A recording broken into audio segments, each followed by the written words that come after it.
So good afternoon, everyone. Last time I was on stage in Barcelona, I was actually dressed differently. I don't know what you're thinking, but it's not that. It was in 1992 during the Olympic Games here in Barcelona, where I was fencing for my home country, Portugal. And back then, I thought this was the biggest challenge in my life. Well, little I know that I'll be working for Vodafone a few years later, and then one big challenge after the next big challenge. Rolling out 3G networks, LTE, virtualizing the mobile core, launching or racing to launch the first VoLTE commercial service in Europe. And what I realized is that in the telecoms market, we always have one more challenge coming towards our direction. One of the biggest challenges that we see today is that the mobile operators lack the visibility in terms of how applications or customer applications are performing in the network. There's a number of outdated KPIs being measured, like average coverage, average capacity, and they give a certain perspective of how the network is performing. Now, when you look from the customer side, it often does not match the perception that the operators have. And the investments, the way they are driven, are probably not maximizing the experience of the customers. So things like coverage and capacity, as I mentioned, or tariff differentiation, those are not anymore differentiators for the customers. They're looking for how their applications are working in the network. How does my video stream perform? How many times does it stall?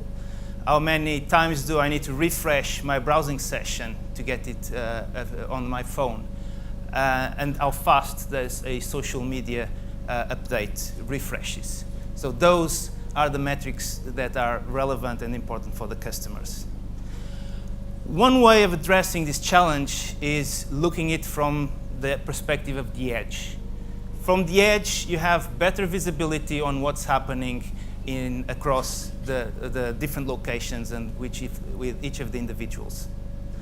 Vasona Networks, we are an edge compute software company, and we've been working to provide better visibility on what's happening in the radio network on a cell sector granularity and taking action for applications that are important for the customers of the mobile operators. We've also managed to leverage the existing investments in 3G and 4G networks and stretch them, providing that quality.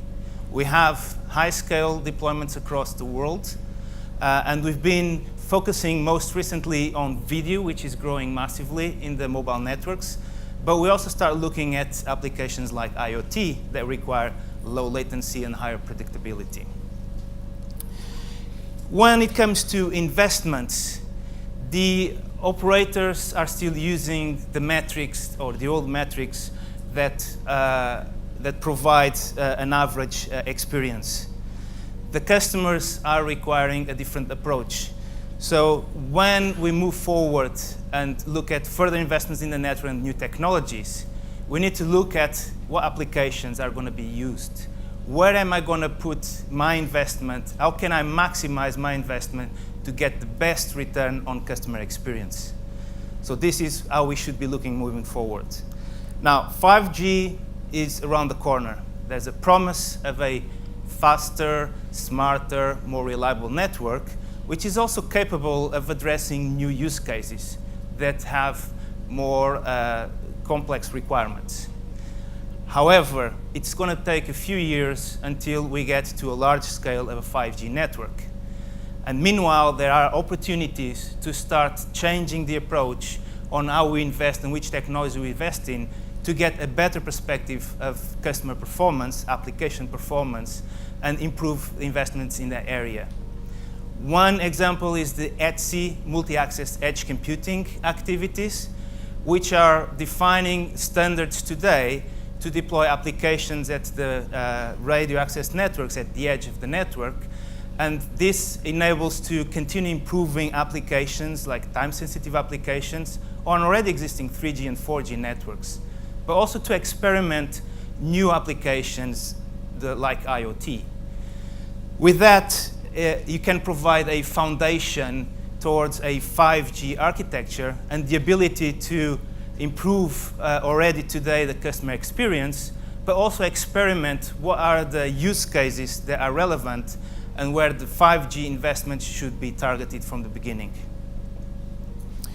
One example of a use case which is worked by the ETSI-MEC group is called throughput guidance. Throughput guidance is providing the ability to signal from the network on what are the best network conditions to provide a streaming video.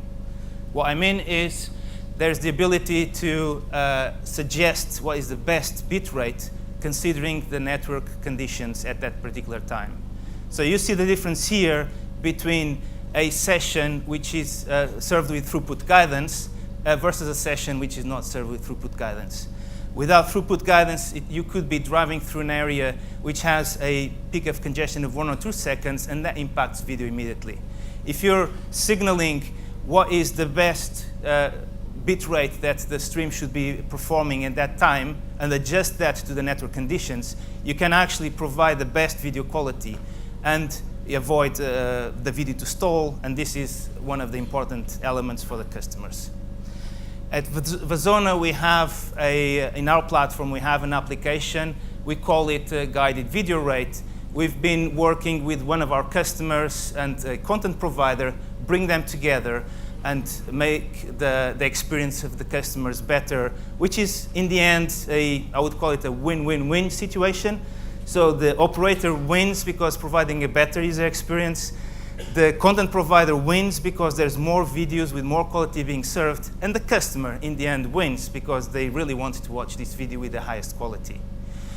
Just last week in this implementation, we just provided more than 1 billion bitrate suggestions in this particular environment. So we're providing information every time network conditions change, and you can see the massive information that is being provided, which is on the other side, improving stalls and start time. So we see improvements like 20 to 30% less stalls and stall duration. We see more bit rate, more quality in the video, and a faster start time.